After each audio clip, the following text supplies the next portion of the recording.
अस्सलामुअलैकुम रहमतुल्लाहि व बरकातुहू। हिंदू मुस्लिम सिख ईसाई दलित सारे लोगों को मेरा सलाम और आदाब। मैं Syed Waseem, president of shield humanitarian NGO, आप लोगों के सामने आईना बताने आया हूँ।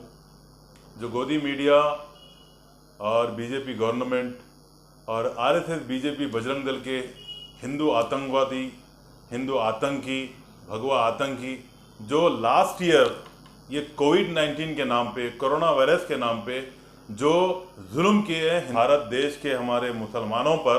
देखिए जिस तरीके से यही 2020 का जो अप्रैल था और आज 2021 का अप्रैल का महीना चल रहा है और केस हिंदुस्तान में पूरे भारत देश में हमारे पास 2 लाख के ऊपर पर डे निकल रहे हैं।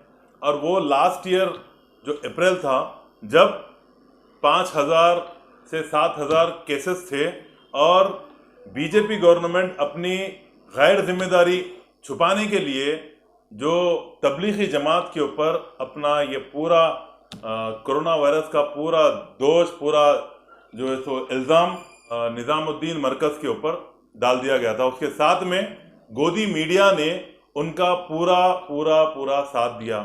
ये अर्नब गोस्वामी जो रिपब्लिक टीवी का एंकर है, वो किस तरीके से तबलीगी जमात के ऊपर अपने वीडियो पे अपनी TRP के लिए कैसी न्यूज़ चलाई थी और हमारे भारत देश के हिंदू मुसलमान भाइयों के बीच में किस तरीके से जहर घोला था। आप ये वीडियो देखिए। The Tablighi Jamaat Markaz of Nizamuddin in Delhi has become the biggest coronavirus super spreader. But still the organizers are unrepentant. They have broken every law of this country. They have been spreading hate against the lockdown. And they have told their followers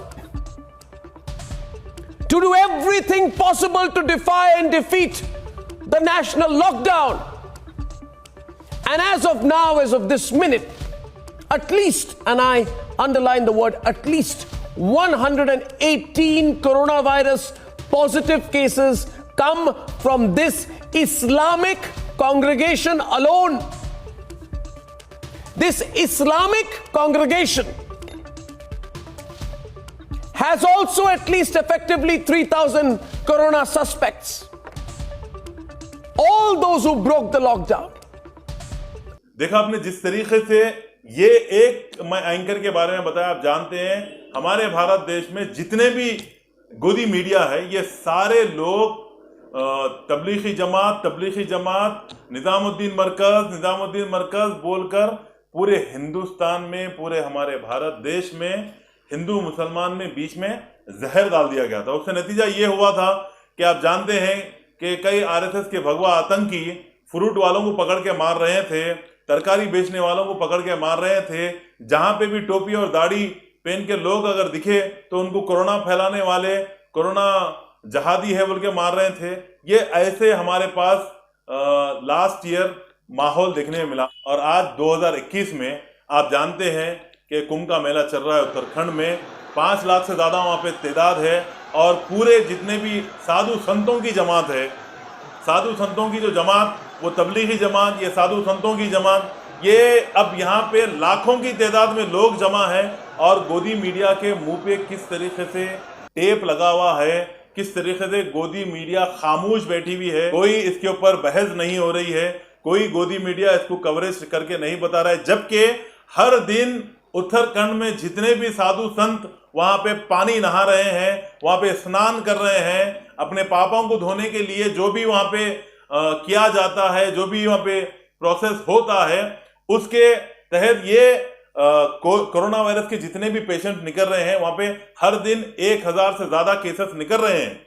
लेकिन फिर भी किसी का quarantine नहीं हुआ और ना ही कोई उनको हिंदू संत जहादी बोल के बता रहा है और ना ही कोई हिंदुस्तान का कोरोना वायरस फैलाने की वजह उनको बता रहा है, ना कोई भी चैनल पे ये चल रहा है। तो ये वीडियोस बताने के ज़रूरत ये है, हमारे इस भारत देश में हम जो हिंदू मुसलमान मिल के रहते हैं और गंगा जमुना तहजीब जो हमारे पास है, उसको खराब करने के लिए जिस तरीके से बीजेपी, आरएसएस, बजरंग दल और उसके साथ में इनके ये गोदी मीडिया ने जो काम किया था, उसको लेकर भारत देश के जितने भी हिंदू हमारे भाई हैं, उन लोगों के दिल में भी एक सोच, एक फिक्र और शक ये पैदा हो गया था कि मुसलमानी भारत देश में कोरोना वायरस को फैलाने की वजह थी। आप लोग जानते हैं ये बात, क्योंकि दाढ़ी और टोपी को देखकर सारे लोग यही समझते थे कि इनके तरफ से कोरोना वायरस फैला। अब ये बताइए, जबकि भारत देश में इतने लाखों की तादाद में केस निकल रहे हैं, यूपी में हॉस्पिटल खाली नहीं है, गुजरात में हॉस्पिटल खाली नहीं है, हॉस्पिटल को तो छोड़िए, शमशान में जलाने के लिए लोग कतार में ठहरे हुए, लाइन में ठहरे हुए, क्यों मेंटेन कर रहे हैं, हॉस्पिटल में लाशों के अंबार पड़े हुए हैं। एक एक दिन में यूपी में 25,000 से ज्यादा केसेस निकल रहे हैं। गुजरात का हाल बुरा है, आप स्क्रीन पे देख सकते हैं एक के बाद एक फोटो। और हमारे भारत देश में एक दिन में 2 लाख से ज्यादा केसेस निकल रहे हैं, फिर भी यहाँ पे ना कुंभ के मेले के ऊपर पाबंदी लगाई गई है, ना कुंभ के मेले से किसी को अरेस्ट किया गया है। वो लास्ट टाइम 2020 अप्रैल में जमातियों के नाम पे, मरकज के नाम पे पुलिस मरकज पे रेड मारी, मरकज को सील कर दी थी और वहां से तकरीबन 1200 से ज्यादा लोगों को अपनी हिरासत में लिया था। और कई लोगों के ऊपर केसेस दर्ज किए गए थे। कई फॉरेनर्स जो जमात में आए थे, जो भी फंक्शन वहाँ पे रिलीजन फंक्शन था, उस फंक्शन में पार्टिसिपेट करे थे, उन लोगों के ऊपर केसेस बुक करे थे। और यही 2021 का अप्रैल है और उत्तराखंड में लाखों लोग हैं और कोरोना वायरस तबाही मचा रहा है हमारे देश में, और किसी के ऊपर ना केस बुक है और ना ही कोई क्वारंटाइन की बात कर रहा है और ना ही कोई इनको जहादी बोल रहा है और ना ही कोई इनको कोरोना वायरस फैलाने की वजह बता रहा है।